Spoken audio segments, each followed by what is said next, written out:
इस नक्शे पे दिख रहे हैं दुनिया के अलग अलग स्पेस पोर्ट्स या अंतरिक्षीय अड्डे जहां से अंतरिक्ष में रॉकेटों का प्रक्षेपण होता है।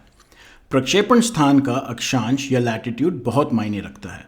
अधिकतर रूप से जितना वो मध्य भूमि रेखा के पास हो उतना ही अच्छा है। इसके मुख्य दो कारण हैं।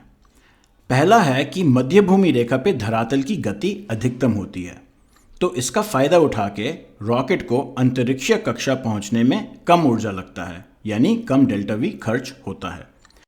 दूसरा कारण है कि जिस अक्षांश से प्रक्षेपण होता है उससे कम के झुकाव एंगल की कक्षा में वाहन को नहीं डाला जा सकता। झुकाव एंगल है वो एंगल जो वाहन आरोहण में मध्य भूमि रेखा से बनाता है। जैसे कि सोवियत संघ का प्रसिद्ध स्पेसपोर्ट था बाइकनूर। यह है अक्षांश 46 डिग्री उत्तर पे, तो यहां से प्रक्षेपित वाहन का झुकाव कम से कम 46 डिग्री होगा।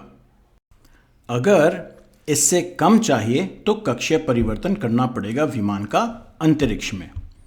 अब जैसे हमें पता है कि भूस्थिर कक्षा में उपग्रह के होने का बड़ा लाभ है संचार के लिए, और भूस्थिर कक्षा मध्य भूमि रेखा के ऊपर रहता है, यानी उसका झुकाव शून्य है। इसीलिए मध्य भूमि रेखा के जितने नज़दीक प्रक्षेपण अड्डा होगा उतना ही आसान भूस्थिर कक्षा में विमान को डालना होगा। इस मामले में भारत काफ़ी लकी है क्योंकि श्रीहरिकोटा का अक्षांश 14 डिग्री है, जो उतना ज़्यादा नहीं है, पर फिर भी भूस्थिर कक्षा में उपग्रह डालने के लिए 14 डिग्री का झुकाव परिवर्तन तो करना ही पड़ेगा। धरती से वाहन के प्रक्षेपण के बाद उसे पहले निम्न पृथ्वी कक्षा में डाला जाता है। वहां से भूस्थिर कक्षा में डालने के लिए उस पर दो ऑपरेशन करने पड़ते हैं। एक परिवर्तन है झुकाव बदलने का, जिससे वो मध्य भूमि रेखा के ऊपर आए, और दूसरा है आकार बढ़ाने का, जिससे वो भूसमकालिक कक्षा की ऊंचाई पे पहुंचे, जो है 36,000 किलोमीटर की।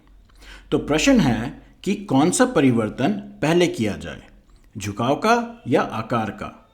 पहले झुकाव बदलें फिर आकार बढ़ाएं, या फिर पहले आकार बढ़ाएं फिर झुकाव बदलें? तो जवाब है कि हमेशा पहले आकार बढ़ाया जाता है और फिर झुकाव बदला जाता है।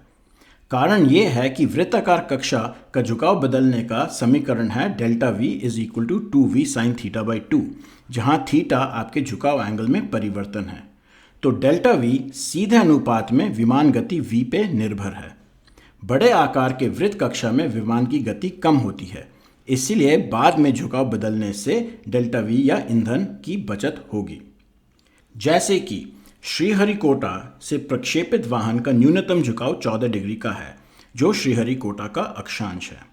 निम्न पृथ्वी कक्षा में विमान की गति है 8 किलोमीटर प्रति सेकंड, तो यहाँ पे 14 डिग्री झुकाव को शून्य लाने में करीब 2 किलोमीटर प्रति सेकंड का डेल्टा वी लगेगा।